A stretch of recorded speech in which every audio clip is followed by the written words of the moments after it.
और चुठिया और तू ते अपने दिल दे फट वखा के और साडा ते कलेजे चीर दिता है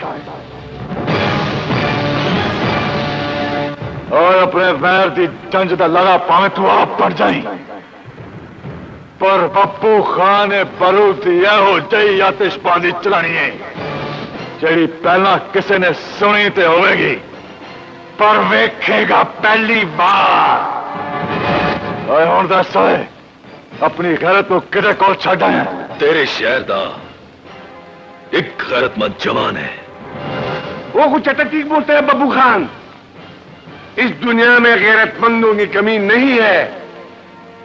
अगर इस जमीन पर बेगैरतों का राज हो जाता तो आसमान कब का टूटकर जमीन पर गिर जाता। चल खान बाबा कूच करिए अपने उन्ना वतना वाल जितों 80 निक्की उम्रे बेवतन हो गए सा।